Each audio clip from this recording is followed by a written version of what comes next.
എവിടെ തിരിഞ്ഞാലും എവ്വാളുത് അക്കരയിലും അരി അതിനാണ്. ഓ ഇപ്പം അങ്ങനെയല്ലല്ലോ, ഭാരത് എവ്വാളുത് അക്കരയിലും.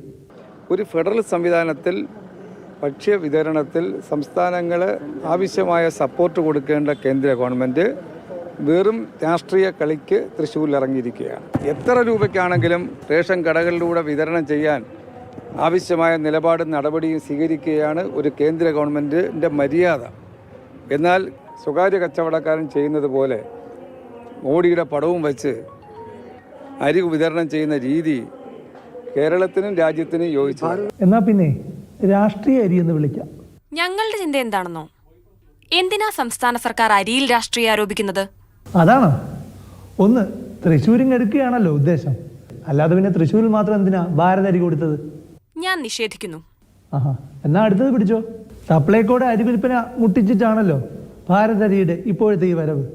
സംസ്ഥാന സർക്കാർ സപ്ലൈകോക്ക് കാശ് കൊടുക്കാതിരുന്നിട്ട് ഇങ്ങനെ പറഞ്ഞിട്ട് കാര്യമുണ്ടോ? ഈ സപ്ലൈകോയെ 25 രൂപയ്ക്ക് അരി കൊടുത്തിരുന്നത് എങ്ങനെയാ?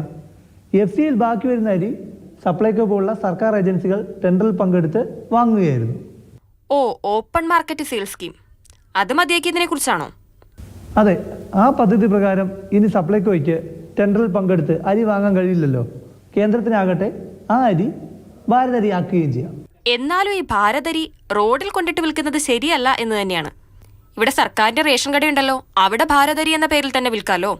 അതായത് ഒരു വെടിക്ക് കേന്ദ്രത്തിന് 2 പക്ഷിയാണ്. ഒന്ന്, സപ്ലൈകോയുടെ സബ്സിഡി അരി വിൽപ്പന പൂട്ടിച്ചു. 2, കേന്ദ്രം കുറഞ്ഞ വിലയ്ക്ക് അരി കൊടുക്കുന്ന നല്ല കുട്ടിയുമായി.